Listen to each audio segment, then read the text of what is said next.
I wasted my 20s on you, she said before moving in with him. So I blocked her and left the state. She showed up at my engagement party begging for another chance. Hey viewers, before we move on to the video, please make sure to subscribe to the channel and hit the like button if you want to see more stories like this. Thanks. I came home 3 days early from a work trip to surprise Vanessa. We'd been together for 6 years, since we were 23, and I'd been thinking about proposing soon. I had the ring already. Custom-made, exactly what she described years ago when we talked about getting married someday. The apartment was quiet when I opened the door. Not empty quiet. Tense quiet. Vanessa was in our bedroom, packing a suitcase. Not the small one she used for weekends. The big one. The one we'd bought together for our trip to Europe that we'd been saving for. Hey, I said from the doorway. What's going on? She jumped, spun around. For a second, she looked guilty. Then her face hardened into something I'd never seen before. Irritation. Like I'd interrupted something important. You're back early, she said flatly. Meetings wrapped up faster than expected. I wanted to surprise you. I stepped into the room, looking at the suitcase, at the clothes she was folding with deliberate care. Where are you going? She sighed. Actually sighed. Like I was being difficult. Marcus, we need to talk. Those 4 words. I felt my stomach drop. Okay, I said carefully. Let's talk. She kept packing. Wouldn't look at me. I'm moving out. I've been meaning to tell you, but the timing was never right. Moving out? What do you mean moving out? Did something happen? Are you okay? I'm fine. More than fine, actually. She zipped up a makeup bag. I've been seeing someone else. The words hit me like physical objects. I actually took a step back. What? Dylan. From work. Well, not my work. He's in pharmaceutical sales. We met at that networking event 4 months ago. Remember when I came home late that Thursday? For months. For months. You've been cheating on me for 4 months? Don't say it like that. We grew apart, Marcus. You have to have felt it too. I didn't feel anything wrong. I thought we were happy. I stopped, trying to organize thoughts that were scattering like dropped papers. Why didn't you just talk to me? If you were unhappy, we could have worked on it. We could have gone to counseling or, oh my God, Marcus. Counseling. She laughed. Actually laughed. That's so like you. Your solution to everything is to process it to death. Talk about it until it makes sense. Some things don't make sense. Some things just are. Vanessa, we've been together for 6 years. 6 years. You don't just throw that away without even trying to. I'm not throwing anything away. She finally looked at me. Her eyes were cold. Distant. I wasted my 20s on you. Looking at you now, I don't even recognize the girl who thought you were worth it. The words hung in the air between us. I couldn't speak. Couldn't process what I'd just heard. She kept going. Do you know what my friends say when we all get together? When they're talking about their boyfriends taking them to Miami, to Cabo, on spontaneous weekend trips? I have to talk about how we're saving for a house. How we stay in on Saturdays to meal prep for the week. Do you know how pathetic that sounds? We agreed to save for a house. You said you wanted. I said what I thought I wanted at 23. I'm 28 now, Marcus. I'm not the same person. And frankly, neither are you. Except you kind of are. That's the problem. I don't understand what you're saying.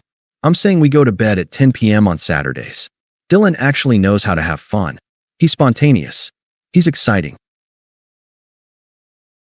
When I'm with him, I feel like I'm in my 20s, not cosplaying as someone's suburban wife in training. Each word was a cut. Clean and precise. You told me last month you loved our life, I said quietly. I was lying to myself. Or maybe to you. I don't know anymore. But I'm done pretending this is enough. You're planning for a future I don't even want. A house in the suburbs? Kids by 30? Marcus, I'm suffocating. I need more than this. More than you. I stood there, watching her pack. Watching 6 years get folded into a suitcase like it was nothing. Like I was nothing. So that's it. You're just leaving. Dylan's picking me up in 20 minutes. I'll come back for the rest of my stuff next week when you're at work. I think it's easier that way. Easier for who? She didn't answer. Just kept packing. I walked to the living room. Sat on the couch we'd picked out together at IKEA. Assembled together at midnight because we couldn't wait. I heard her moving around in the bedroom. Heard her phone buzz. Heard her laugh at something. She was texting him. While I sat 15 feet away, she was texting him. 20 minutes later, she rolled her suitcase through the living room. I didn't look up. I'll text you about when to get my stuff, she said. I didn't respond. Marcus, don't be like this. We can be adults about it. I looked at her then. Really looked at her. And I realized I was looking at a stranger. Get out, Vanessa. Excuse me. You heard me. Get out. She opened her mouth to say something, thought better of it, and left. I went to the window, watched a silver Audi pull up, watched Dylan get out, tall, tan, expensive haircut, watched him hug her, kiss her, load her suitcase into his trunk like he'd done it 100 times before, watched them drive away. Then I sat in the dark for 3 hours, not moving, not thinking. Just existing in the space between who I was that morning and whoever I was going to have to become. The next day, I called in sick. Not sick. Devastated. But I told my boss I had food poisoning. I started packing. Systematically. Methodically. Everything that was mine went into boxes. Everything that was hers, I left exactly where it was. I called the landlord. Explained the situation. He was surprisingly understanding. Said his wife had done something similar to him years ago. Let me break the lease with 60 days notice. I called my friend Alex. Hey man, I need a favor. Can I crash at your place for a while? Of course. Everything okay? Vanessa left me. For someone else. I'll explain later. Jesus. Yeah, absolutely. Come over whenever. I packed my car. Took one last look at the apartment. At the life I'd thought I was building. Then I left my key on the counter and walked out. At Alex's place, he tried to get me to talk about it. To rage, to cry, to do something. You're being too calm about this, Marcus. It's weird. What do you want me to do? I don't know. Be pissed. Get drunk. Key his car. Something. What's the point? The point is she cheated on you for 4 months and then said you wasted her 20s. The point is that's fucked up. Yeah, I said. It is. But I didn't feel angry. I felt hollow. Like someone had scooped out everything inside me and left just the shell walking around. The next day, I blocked Vanessa's number. Blocked her on Instagram, Facebook, everything. Didn't send a message. Didn't explain. Just blocked. Then I deleted the apps from my phone entirely. I didn't want to know what she was posting. Didn't want to see her and Dylan living the exciting life she'd left me for. Didn't want to torture myself with evidence of how replaceable I'd been. I went to work. Came home. Went to the gym. Came home. Repeat. Alex mentioned after a week that Vanessa was posting constantly with Dylan. Fancy restaurants every night. They went to Nashville last weekend. She's posting like, a lot. Like she's proving something. Good for her, I said. You don't want to see? No. You don't even care? I don't know what I feel, Alex. But looking at her being happy with him isn't going to help me figure it out. 2 months passed in a blur. Work. Gym. Sleep. I was functioning. That was about all I could say. Then my boss called me into his office. Marcus, we're opening a new division in Seattle. I want you to head the project management team. It's a promotion, senior PM, substantial raise, full relocation package. Seattle? That's across the country. I know it's a big move, but I think you're ready for it. And honestly, you seem like you could use a fresh start. He didn't say he knew about Vanessa, but he knew. Office gossip travels fast when you work with your girlfriend's former coworkers' friends. When would I start? 6 weeks. Is that enough time? I thought about it for exactly 3 seconds. Yeah, I'll do it. That night, I felt something other than numbness for the first time in weeks. Not happiness, not excitement, but something like possibility. I was getting out. Seattle was cold and gray and perfect. Nobody knew me. Nobody knew my story. Nobody looked at me with pity or asked carefully neutral questions about how I was holding up. I threw myself into work. 12-hour days. Weekends at the office. My team was new, the projects were challenging, and for the first time in months, I felt like I was actually present in my own life instead of watching it happen to someone else. I joined a new gym. Started rock climbing. Picked up photography on weekends. Not because I was trying to become a new person, just because I could. Because there was no one telling me we needed to save money. No one rolling their eyes when I spent money on myself. 5 months after the breakup, I got a text from an unknown number. Hey, can we talk? I stared at it. Knew immediately it was Vanessa. She must have gotten my new number from someone, probably Alex, though I'd told him not to give it out. I didn't respond. The next day, I know you're getting these. The day after, you could at least respond. We were together for 6 years. Then, Dylan and I are taking a break. I've been thinking about everything. Then, I made some mistakes. Can we just talk? Please. I read each one. Felt nothing. Deleted them. Changed my number the following week. 2 months later, Alex called. Dude, I ran into Vanessa yesterday. Okay. She looks rough, man. Like really rough. She asked about you. What did you tell her? That you moved to Seattle and you're doing well. Was that okay? It's fine. What else did she say? She said Dylan dumped her. Said she found out he was seeing other girls the whole time they were together. Said she moved back in with her parents. She was crying. It was actually kind of sad.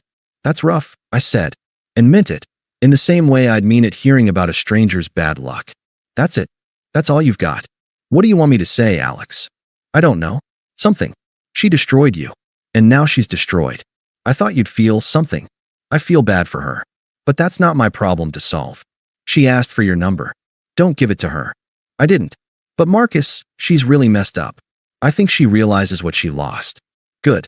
Maybe that's what she needed to realize. A week later, my phone rang. Different number. I answered thinking it was work. Marcus? Please don't hang up. Vanessa's voice. Shaking. Crying. How did you get this number? I called your office. Told them I was your sister and it was a family emergency. Please, I just need to talk to you. I should have hung up. Should have blocked this number too. But something kept me on the line. Not hope. Curiosity, maybe. I'm listening. I made a mistake. A huge mistake. Marcus, Dylan wasn't who I thought he was. He was seeing other women the whole time. He never took me seriously. I was just something fun for him. I'm sorry that happened to you. I've been thinking about us. About what we had. I threw away something real for something that was fake. I see that now. Okay. Okay. That's all you're going to say. What do you want me to say, Vanessa? I want you to say you forgive me.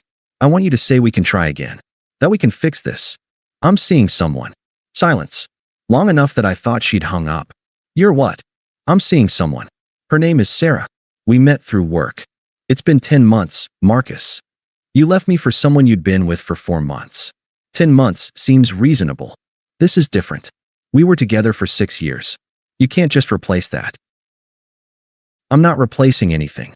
I'm moving forward. With someone you barely know. I know her well enough. She's kind. She's honest. She doesn't make me feel like I'm not enough. Marcus, please. I know I hurt you. I know I said terrible things. But I was confused. I was scared of settling down. I thought I wanted something else, but I didn't. I wanted you. I've always wanted you. You wanted me after everything else fell apart. That's not the same thing. So that's it. After everything we had, 6 years means nothing to you. You said you wasted your 20s on me. I decided not to waste my 30s on someone who thought that. I paused. I don't think about you anymore, Vanessa. That's not true. That can't be true. It is. I hope you figure out what you want. But it's not going to be with me. Take care of yourself. I hung up. Blocked the number. Sat there for a minute, waiting to feel something.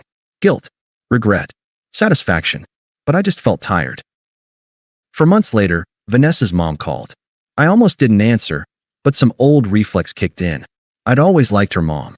Marcus, honey, it's Patricia. Hi, Patricia. How are you? I'm all right. Listen, I know this is awkward, but I wanted to talk to you about Vanessa. I don't think that's a good idea. She's really struggling, Marcus. She made a mistake. A terrible mistake. But we all thought you two were perfect together. She's realized what she lost. She just needs a chance to make it right. With respect, Patricia, that's not my responsibility anymore. She needs closure, Marcus. You just disappeared. You blocked her. You won't talk to her. That's not fair. She got exactly what she wanted. She left me for someone else. She told me she wasted 6 years with me. I think that's all the closure either of us needed. She didn't mean those things. She was confused. Maybe. But she said them. And I believed her. You're being cruel. I'm being honest. I hope Vanessa finds what she's looking for. I really do.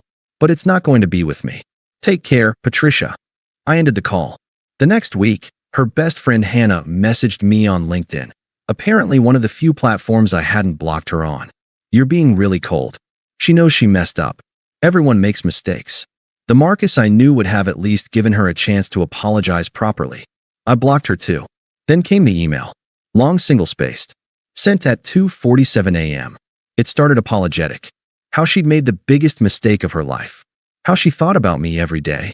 How she'd give anything to go back and make different choices. Then it turned. How I'd given up so easily. How I'd never fought for us. How I'd just disappeared like 6 years meant nothing. How I was cold. Emotionless. How maybe she'd been right. Maybe I'd never really loved her at all, because someone who loved her would have fought to get her back. It ended with, I guess I was right. You never really loved me anyway. You just loved the idea of me. The moment I stopped being convenient, you erased me. Maybe Dylan was a mistake, but at least he actually felt something. I read it twice. Then I deleted it. Felt absolutely nothing. 2 years after Vanessa walked out, I got invited to Jake's wedding. Jake was my buddy from college, one of the few people who'd stayed consistently in touch after I'd moved to Seattle. You should bring Sarah, he said over the phone. I want to meet this woman who's got you smiling again. I'll ask her. Where's the wedding? Hartford. That's your hometown, right? Yeah. Haven't been back in a while. Well, it'll be good to see you, man. Fair warning though, Vanessa's invited. She was Rachel's roommate in college. I wanted to give you a heads up in case that's weird. I paused, waited for the tightness in my chest. The anxiety. Something. It's fine.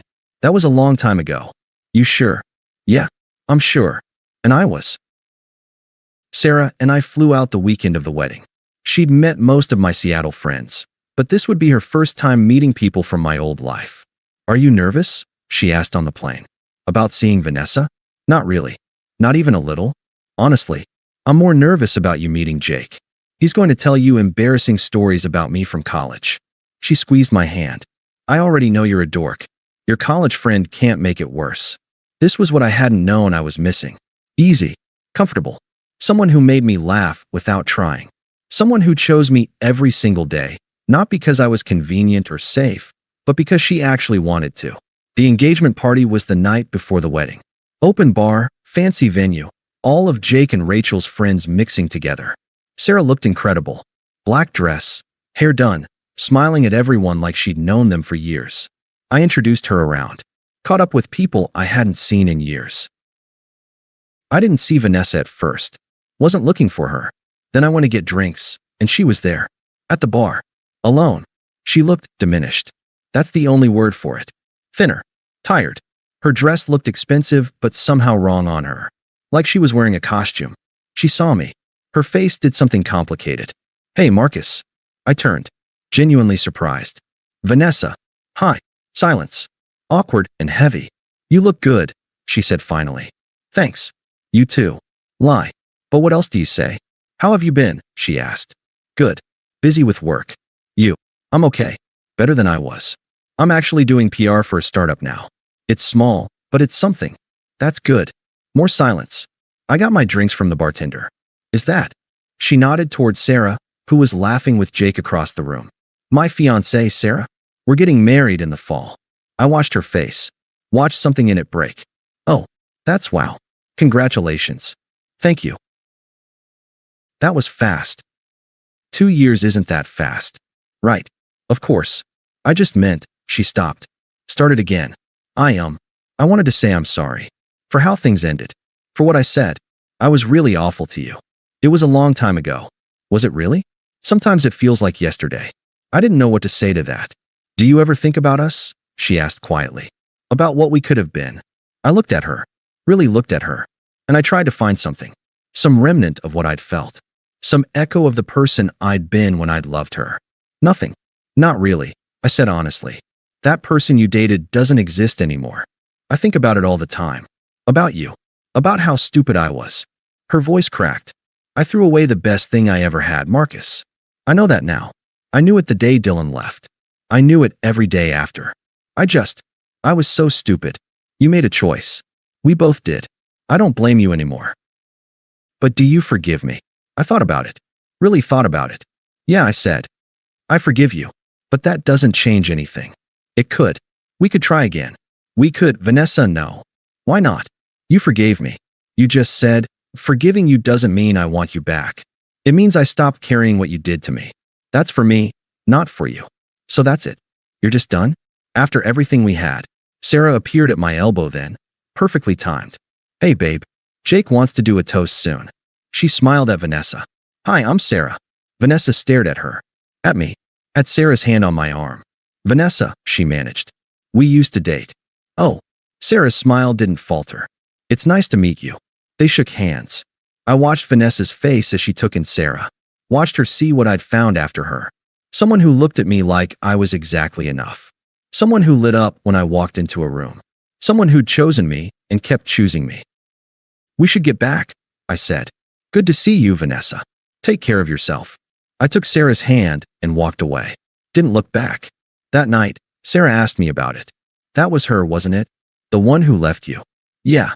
She's still in love with you." "I know. Does that feel good? Like revenge?" "No. It just feels sad. For her. But not for you. Not for me. Not anymore." She kissed me. "Good.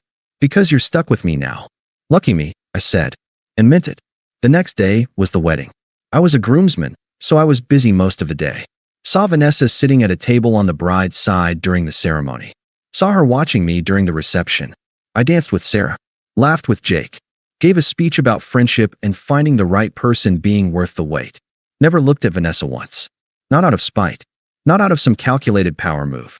I just didn't think about her. Later, I was outside getting air when she found me. "Marcus, please. Just one more minute." I sighed. "Vanessa, you said you forgave me. Can you just listen? Really listen? Okay. 1 minute. I know I don't deserve another chance. I know I said unforgivable things. But I need you to understand, I was terrified. Terrified of getting married young and having regrets. Terrified of never experiencing anything else. And Dylan represented all of that. He was the opposite of you. Exciting and dangerous and new. I understand that. Do you? Because I need you to know that leaving you was the worst decision I ever made. Every single day since has been worse than the one before. I lost you. I lost our future. I lost myself. And you just moved on. Like it was easy. Like I was nothing. It wasn't easy. And you weren't nothing. But I couldn't stay in love with someone who saw me as a waste of time. I didn't mean it. Yes, you did. Maybe you regret it now. But in that moment, you meant every word. So what? I'm just supposed to live with that forever? With knowing I destroyed the best thing in my life. You're supposed to learn from it. And find someone who makes you feel the way Sarah makes me feel. What if there isn't anyone else? What if you were it? Then you'll be alone. And I'm sorry if that's the case. But Vanessa, I spent my 20s building a life with you. You told me those years were wasted. So I spent my 30s building a life I actually chose. A life with someone who thinks time with me is anything but a waste. She'll never know you like I did. You're right. She knows me better. She knows who I actually am, not who I was trying to be for someone who didn't appreciate it. Vanessa was crying now. Full on crying. I can't accept this. I can't accept that it's really over. It's been over for 2 years. You're the only one who hasn't accepted it. Because I love you. No, I said gently. You love the security I represented. You love the idea of not having to face what you did. But you don't love me. You don't even know me anymore. That's not fair. None of this is fair, Vanessa. You leaving wasn't fair. You cheating wasn't fair. You telling me I wasted your 20s wasn't fair. But it happened. And we both had to figure out how to live with it. I'm sorry you're still struggling. I really am. But I can't fix that for you. Sarah appeared in the doorway. Marcus? Jake's about to cut the cake. Coming. I looked at Vanessa one last time. I hope you find what you're looking for. I really do. But it's not me. It hasn't been me for a long time. I walked back inside. Took Sarah's hand. Joined my friends at the cake table. Through the window, I could see Vanessa standing alone in the dark. Watching. Sarah leaned into me. You okay? Yeah, I said. And I was. The next morning, we flew back to Seattle. Back to our apartment with the view of the sound. Back to our life together. Back to something real. People ask me sometimes if I ever got closure with Vanessa. If I ever got to say what I needed to say. I did. But not in the way they think. The closure wasn't in any conversation. It was in the moment I stopped needing her to understand. Stopped needing her to apologize. Stopped needing her at all. She thought she wasted her 20s on me. Maybe she did. But I didn't waste my 30s mourning someone who never deserved the best years of my life in the first place. That's the thing about people who leave you for someone else. They want to believe you'll fall apart. That you'll never find better. That they were your peak. The best revenge isn't making them regret it. It's building a life so good that you forget to care whether they regret it at all. Vanessa thought she was my story. The great love. The one that got away. But she was just my lesson. Sarah's my story. And it's a story I actually chose. Thanks for watching. Make sure to subscribe to the channel and hit the like button. What do you think about this story? Share it in the comments.